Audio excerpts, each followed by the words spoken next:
Minister Adam Hajji Mohammed. Hajji Mohammed. Yeah. And for your information, my baptism name is Israel. Israel. Yeah. Aya.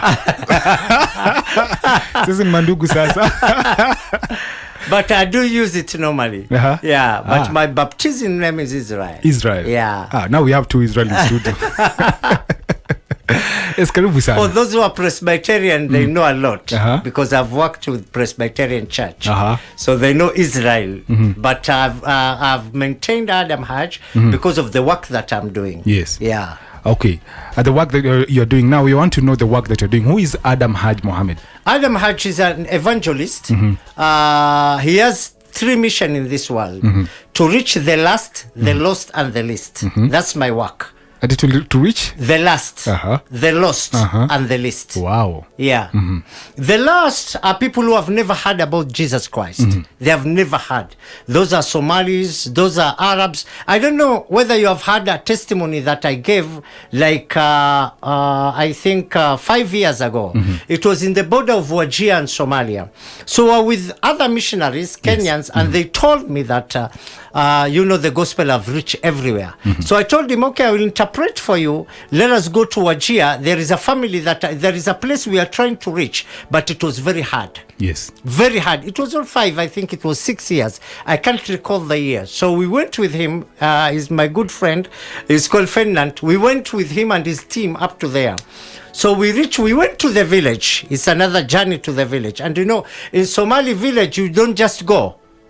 You unangoja paka punda zikuje. So hiyo punda ndo inaleta maziwa town, so that you can know whether they have migrated or they are still there.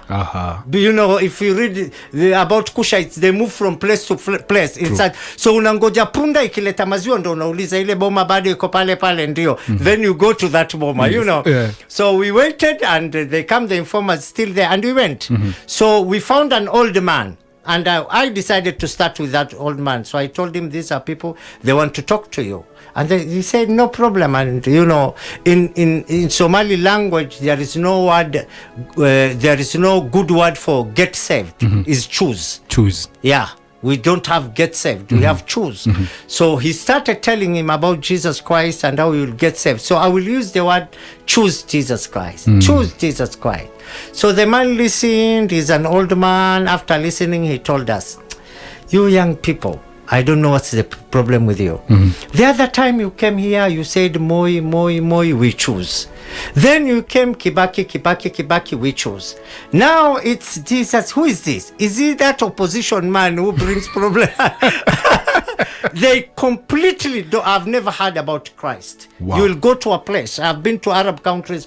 We preach the gospel there. They have never heard about Christ. In fact, they don't know him. Wow. Yeah. There is even places here in Kenya. If I've asked you Israel, because I asked in my Facebook, do you know a tribe called Munyoyaya? No, I don't. It's in Kenya. Do you know a tribe called Malakote? It's in Kenya. Do you know a tribe called Gabrewalda, if I'm not wrong? It's in Kenya. We have like 9 tribes which are 0.001% reached. I'm telling you the truth. Reached. So the last is reaching these guys. How will I reach them? And we go for mission, for your information. A lot of people wait for me to put maybe a poster for revival, a poster for crusades. Most of the time I go for missions. Because my first priority that God has given me, my first mandate, is to reach the last. Then we have the lost. That's why I do crusade. The lost are people who have heard about Christ, but they have never given their life to Christ. Yeah, they have never given their life to Christ. I have friends who have heard about Christ. Even another guy told me, your problem, Hajj, you have heard about the gospel when you are in 30s. Yes. I heard it in Sunday school when I was 6 years old. They have heard about Jesus Christ, but they have never given their life to Christ. Those are the lost. Then we have the least. They have accepted Jesus Christ. They are in the church, but they are counted the least. Wanaonekana wana faida. They are discouraged. Unajua, nowadays Christianity is measured by your material. Sadly. Sadly. Yes. I went to a crusade, Israel, my dear brother, listen to this. I went to not a crusade, a revival somewhere, which I will not say it's where, and we are with big preachers. So when reaching, I went by bus. Wale wengine walienda na magari kubwa kubwa. So when pastor received me, asked me, are you Adam Hajji Mohammed? I say yes. And then he looked at my shoes, my suit. Na kuambia ukweli, na Roho Mtakatifu yuko hapa, niliwekwa kipindi ya sadaka peke yake. What? It was the last, I think 2 days remaining. Somebody tell him, you know this great man of God, Adam Hajji, just give him on the pulpit and see. Then he started cancelling others after seeing the anointing. But first, they see materials. Umevaa suti gani? Unavaa viatu inakaa aje? That's how it is. So there are people in the church. They are there, prayer warriors. Wamedharauliwa, wamevunjika moyo. God has sent me to them. Wow.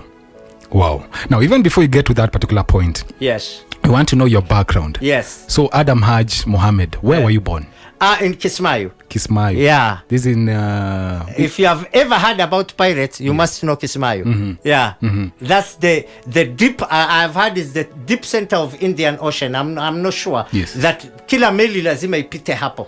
And we have those guys, my pirates wanashikaga mameli. That's where I come from. Yes. But my father is married to a Kenyan woman and a Somalian woman. I am married to I was born by that Somali woman called Mama Halima, a very beautiful woman. She died some few years ago. In fact, she was cut into pieces because of Christianity. She got born again, and I'm proud of her. I've never heard of her testimony.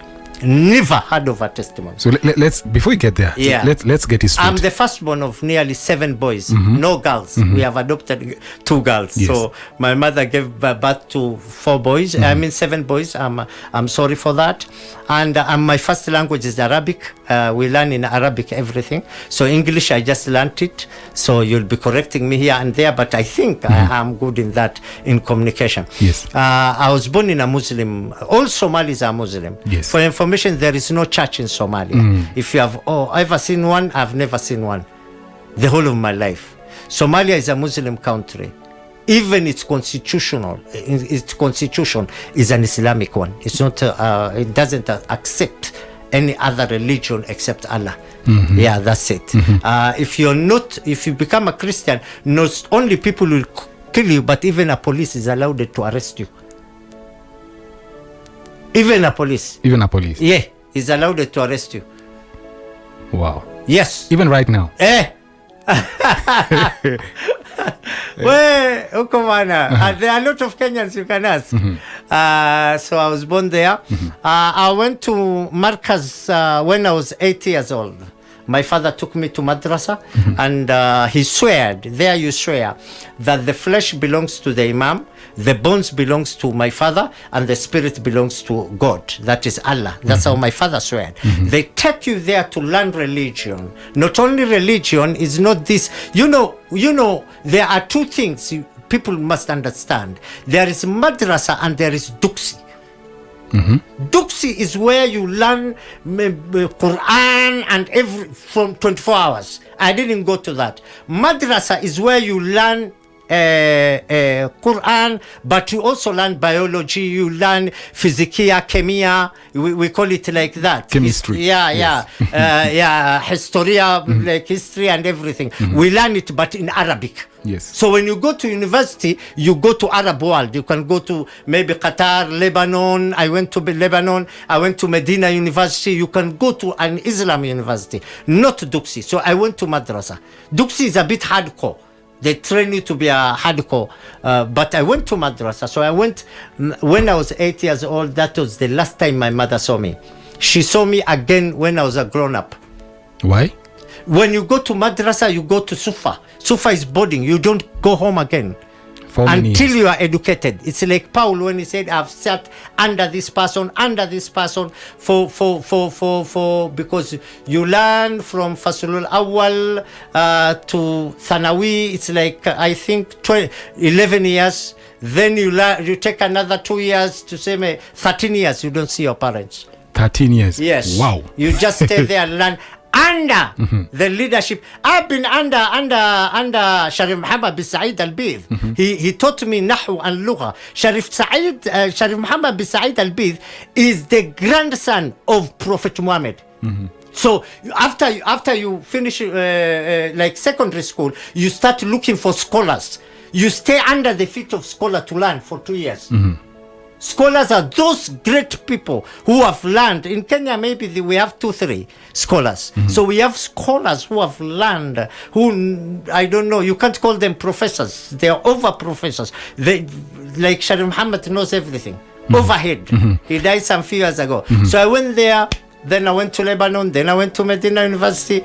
Then I came back home as a Qadi. That's why we have Qadi courts. For your information, when they were bringing the constitution about the Qadi courts, the church took me to Kibaki. So I talked to him the way we are talking now, and Amos Wako was there writing. And I didn't have a problem with Qadi courts because it had 3 things: marriages, divorce, and inheritance. Na itugusi hiyo. Kama ni kuoana wanaoana wao, kama ni divorce wana divorce wao. I didn't see a problem with that. Yes. So which year was this now? Before, when I went to Kibaki, yes, it was before the new constitution, before referendum. I went there to explain to him, because for your information, I am good in Islamic constitution, very good. That's what I learned. That's you cannot become a Qadi if you don't know the Islamic constitution. Then I studied Madhahibul Khamsa. Madhahibul Khamsa is the 5 denomination. It's like you take 2 years learning PCA, take 2 years learning AIC, take 2 years learning Pentecost. They have madhahib themselves. So I studied the 5 major madhahibs in Islam for nearly 6 years, studying madhahib only. And now let me ask you, at what point now did you encounter the story about Jesus Christ? Okay, let me tell you my plan and my vision. I built nearly 9 mosques with my own money that I was receiving from friends. And my father, amenizidi, babangu nilikuwa nashindana, he has a lot of mosques, more than me. My mother, I think she have 12, 13, I can't recall, but she have her own mosque. You will never see a card contribution for a mosque, but you'll see for a church. I don't know what the problem is with us. And everybody will say Muslims have money, but money belongs to God. Money belongs to God. Not to Muslims or Christian. But so my plan was, and I was about to get it. I was planning to build Madrasatul Kamal, which I built it. Madrasatul Kamal, and my plan was to retire there. Yes. To retire there and to do research. That's what I wanted most. You know, Madrasatul Kamal will be taking people from class 1 to form 4. Then maybe you put a college. It was so far you go for a boarding 24 hours. You don't go home. We will provide food. And I had sponsors who can do that. In Islamic world, to get a sponsor is very easy, more than a Christian world. To get and so I prepared myself to do that. So, but I had a vision because my heart was I wanted to go to heaven. My dear friend Israel, even when I was a Muslim, I dreamed of going to heaven. I didn't go, even when I was a Muslim, I didn't go the world thing. These Muslim nowadays do, you know, like fornication, doing this. I never, my life, if I'm not home, I'm in a mosque.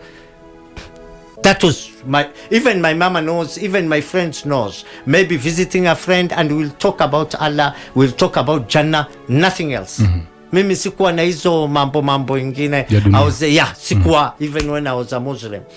So my heart wanted so much, mostly at the time of Ramadan, I could spend a lot of time in mosque praying for Laylatul Qadri. There is what they call the Laylatul Qadri, the night of Qadri. Nobody knows it, but it is around the last 10 days of Ramadan. So you stay there so that when Laylatul Qadri meets you when you are praying, then everything of yours goes well. So I used to pray a lot. I can't remember when I was a Muslim praying to God to give me finances or anything. Okay, we had finances at home. My dad had finances and everything, but I've never. So my heart was there. So one day at the month of Ramadan, a lot of Christians pray in the month of Ramadan. I was in prayer and I had steps. And I thought it's my father, because my father normally comes from his mosque to my mosque to come and maybe pick me. We go and eat together, because unajua si tumeshinda fasting, so that we can eat together. So I was there, and in when you are praying, you have to say Assalamu alaikum to finish. Yes. So I prayed in a hurry so that I can finish and say Assalamu alaikum. I didn't want to keep Mzee there. But when I said Assalamu alaikum, I finished, I heard a word, Adam Hajj, innani uhibbuk. Adam Hajj, to interpret, mimi nakupenda, or I love you. And there was a light, and that voice ilikuwa kama ya binadamu, but there was nobody in a mosque. So I went home. I didn't tell any person, but it disturbed. For your information, I've never met a Christian until I got saved. In my life, I've never met a Christian. So that was the voice of God. Yeah, but mimi sikuwa najua. You know, mimi sijui kama Mungu anaongea. Allah have never spoken to me, and we have never heard anywhere Allah speaks. We have never, except the Quran. So I was a bit shocked. I went home. I wanted to tell mom. I was mama's boy, unajua. Na ule wa kutendekezwa kila wakati, kwa sababu alikaa sana bila kupata mtoto. Yes. So alikuwa ananitendekeza. So I wanted to tell her, but I fear, you know, labda nitam stress, maybe niko, unajua vile unajiwazia. So I went to my room, nikaachana na hiyo kitu. Then another day I was parking my car from the Qadhi's office to my office. I was parking my car. Then I met a small girl. If she's not 9 years, she's 10 years. I can't say she's this year exactly, but if she's not 9, she's 10. And she looked at me. They used to call me Ustad. And she tell me, Ustad, in our language, Ustad, Jesus loves you so much. And I knew she was a Christian. And unajua vile tumefundishwa, you know. Yes. My first time, my friend alinichukia sana Israel. It was in South Africa. I went there for missions, na mamangu aliniambia, ukiona nyoka chukua mawe piga. Sasa I was in his sitting room, then a snake passed by. So I took a stone outside, he was not around, and killed that snake. I didn't know it was his pet. There they wanatoa sumu wanaweka kama pet. So when that girl told me about Jesus, it was nimeona nyoka sasa. And I told her in our language, ni wasichana wa siku hizi hamuna adabu. Can't you greet somebody first? I was inside the car, I opened the door. And I said, can't you greet somebody first? And my hand, ikaenda kwa back seat. Kuna kamba pale na ekaga, kama gari imekwama nivurute. And she said, oh, I'm very sorry, Ustad. They used to call me Ustad. Ustad, Assalamu alaikum. And she gave me her hand. And I hold her hand to the steering. And I tied it in the steering. What? And yeah, and I went outside. Simulango imefunguliwa. I started banging the door, but just to break her hand. Unajua amesimama nje and she's crying, and I didn't care because I didn't want to hear about Jesus. To us, mtu akikwambia Yesu, I don't know what. Kuna vitu inakupanda, kila kitu inakupanda. So that's the second time. Then I started having vision, dreams. One day in 1997, December, it was so much that I knew the truth. This is the truth. So I decided, wacha mwaka ishe na amani. Because I know in the house, Simba ataleta shida. Mzee, we nickname him Simba. Because he doesn't do his thing diplomatic. No, he doesn't. Unajua alikuwa kwa jeshi. He doesn't do his thing. Ana diplomasia kwake. It's war, it's war. It's friendship, it's friendship. So nikajua hapa, there will be war. So nikashema, wacha mwaka ivuke. You know, my story is a lot of years from 1998. Yes. To press it into something of 1 hour, it's very hard. I normally pray God, what will I speak? What Yes. will I not speak? Like there are some things there I'll speak, I've never spoken of it. People will be shocked. Because, you know, I pray. It's around going to 20 years now. So 20 years, you cannot press it in 1 hour. Yes. It's very hard. So there are some visions that I got. Really shocked me. People know that one of the vision in my testimony, it's ukuta ilipasuka. Then somebody come and open my Quran. Normally, even now in my house when you go, my Bible is next to me. I have a small mesa, I put my Bible. So that when God speaks to me, I can open my Bible to confirm. So I started that thing when even I was a Muslim. I love when I wake up, the first thing I read is Quran. That's why I know Quran offered. The whole chapters of it. One day I'll give you a story, by the way. Somebody wanted to kill me, so they captured me and took me somewhere. And when they captured me and they said, today we are going to kill you, so I started reciting Quran. And they asked me, why are you reciting Quran? And I told them, Prophet Muhammad said, if somebody is Hafidh al-Quran, he has memorized Quran, don't touch him. So you're not allowed to touch me even if I'm a Christian, because I know Quran offered Israel. Offered like 144 Gospels in the Bible. I know Quran offered from Surah Al-Fatiha to the last one. I know it offered the whole Quran. People are reading. You can wake me up and start a verse and I can finish that verse. But I love when I wake up, just open any page in Quran and study it. But that day, to my shock, when I woke up after I dreamt that the world has opened up and somebody is entering, it's like a vision, it was like a dream. I couldn't differentiate at that time. Remember, when I'm giving you this story, I didn't know about Christ. I didn't know about revelation. I didn't know that Christ appears to people. I didn't know that. So it was new things to me. New. So I was shocked with that dream, and I woke up from that dream or a vision. Then I saw a Quran there. It was opened, Surah Al-Maryam. Surah Al-Maryam is a book referring to the mother of Jesus. And then there is a place which says, Salamun alayya. Let me try and interpret it. It says, peace upon me when I was born, when I die, and when I rise up. And in my vision, I've seen a lot of time that Jesus died and he rose up, but I've never read a Bible.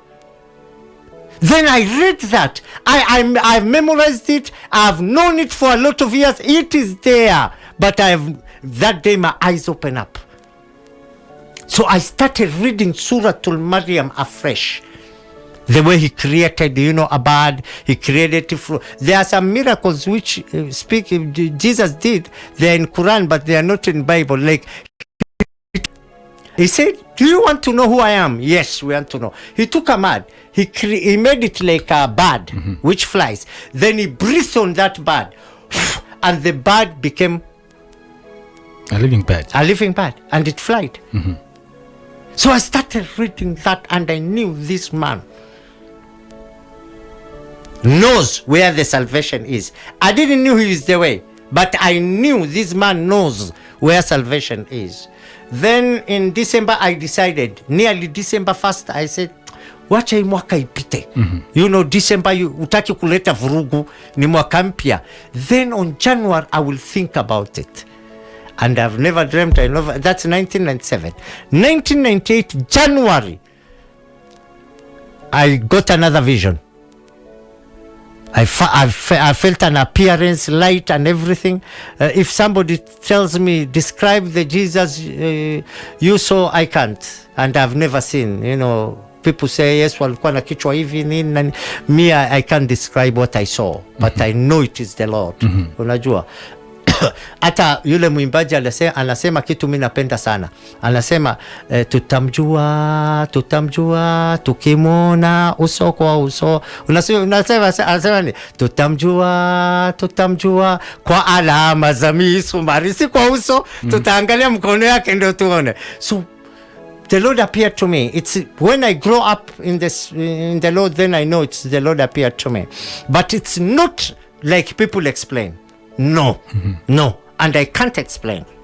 Peter to me said, you have known the truth, and the truth shall set you free. I never knew it is in the Bible. So I thought, nimefika mwisho sasa. I have to give in for Jesus Christ. How? I don't know.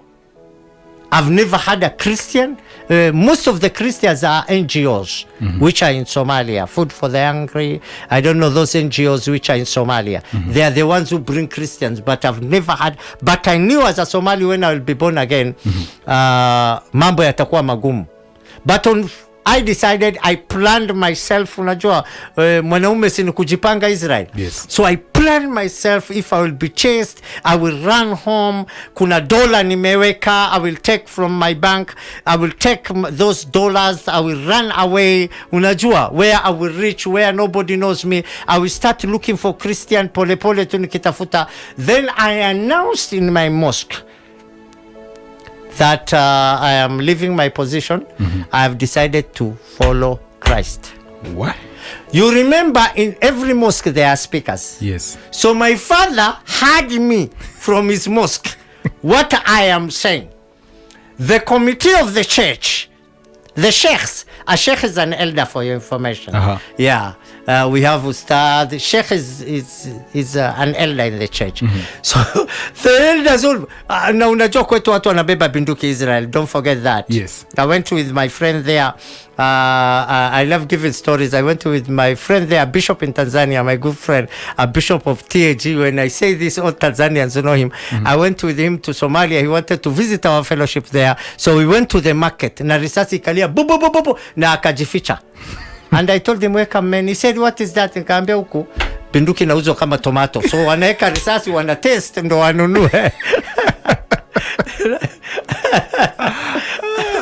So in the mosque unajua kila mtu akona binduki baba and I opened the door, I ran to our house. Si nimejipanga huko nyumbani. My car was fueled. So they couldn't believe that what you just said. Because yes, you have decided to follow Jesus Christ. Yes. And you know, I don't know what thawabu is in English. I don't have a good word for it, or in Kiswahili. Thawabu is like a point you get to enter heaven. There are some points you get. So if you kill a Christian, you got that thawabu.